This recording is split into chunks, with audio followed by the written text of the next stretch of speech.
My name is Claire Messina. I'm French and Italian, and I work in OCHA, the Office for the Coordination of Humanitarian Affairs, and my position is I'm in charge of senior leadership.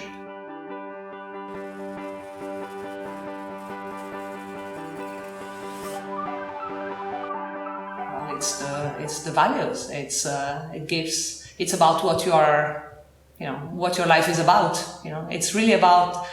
It's more than a job. It's a calling. It really relates to who I am as a person, who I want to do in life. It goes very deep. My linkage with humanitarian action goes very deep to who I am, who I think I am, who I want to be as a person.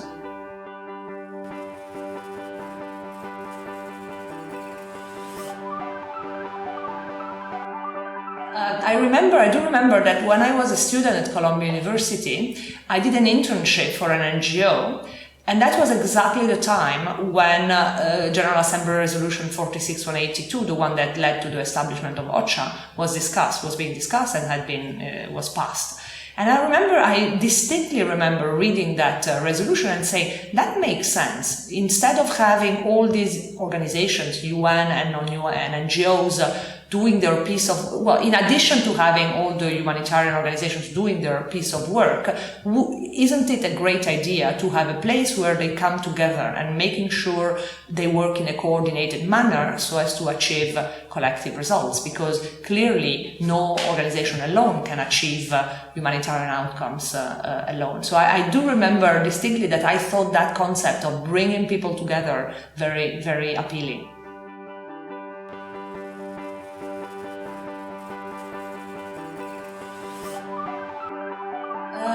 I think you can sum them up. There are three of them who are really essential. The first is what I would call system thinking. Understanding how the different parts of a problem are linked to each other. Seeing beyond the immediate problem you have, having a breadth and a depth of understanding of a situation. And I'll explain afterwards why that is so important. The second element is vision.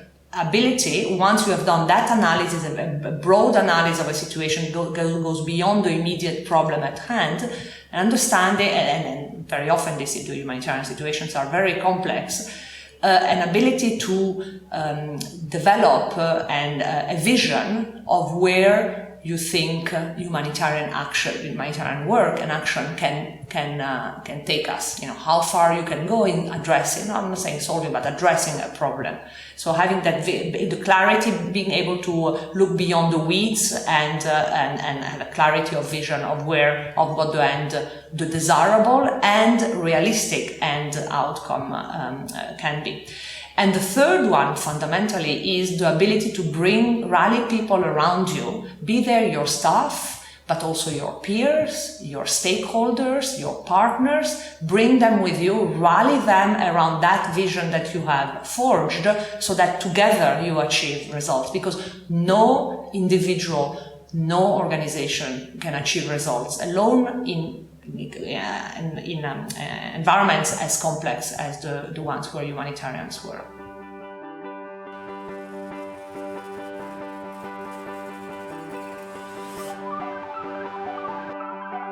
Think of the difference between a relief professional and a humanitarian. That's how I like to visualize it. A relief professional is somebody who does very well his little project, that digs boreholes for people who don't have access to water, or provides primary health care to populations who don't have any, and who achieves very worthwhile results in his own project, let's say. But what is the point of feeding people if they don't have good water?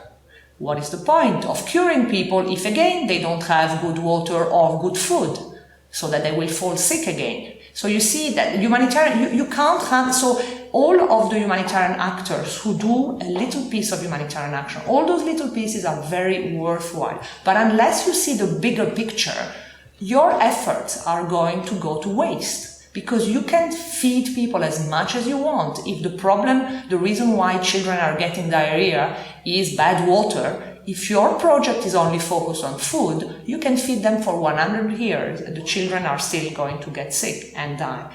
So that's why having a system thinking approach, of course, doing your small project in a very specific sector, but understanding how it relates to the broader achievement of the overall aim, which is not only keeping people alive, but giving them a life back in dignity.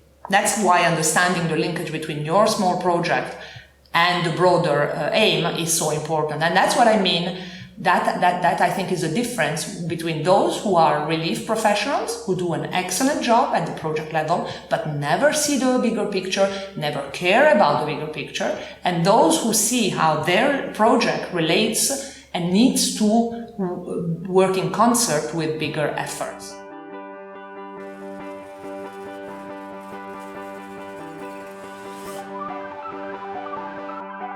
The best leader of the world will underperform unless he's properly supported. He has the right staff, not only below him in his office at, let's say, at the country level, but also from headquarters, if he needs political backing, etc.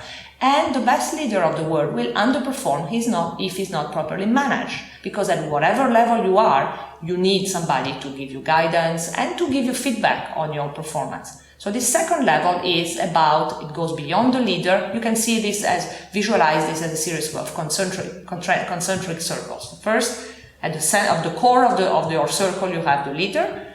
The second level is the management level, how leaders are supported and managed. And then the third level is the environment where leaders are placed. Because you can select the best leader in the world, you can train him or her as much as you want, you can support him well at country level, you can manage him well from headquarters. If that person is placed in a context where he's set up for failure, he's going to fail or he's going to underperform. I mean, it's not about heroes, it's about, delivery. So what does that mean? In the case of, for example, our humanitarian coordinators, it means we should go beyond this heroic leadership model, this individual who can, sort out the whole situation, and think more of leadership teams. So a humanitarian coordinator, so the leader of the humanitarian response in a country, has around him something called the humanitarian country team, which is composed of the heads of the UN and agencies and NGOs present in countries, and together they run the operation. Because again, a leader alone, there are limits to what a leader alone can do. And so having around the leader, a team that takes shared responsibility for delivering results is essential to maximize that leader's effectiveness.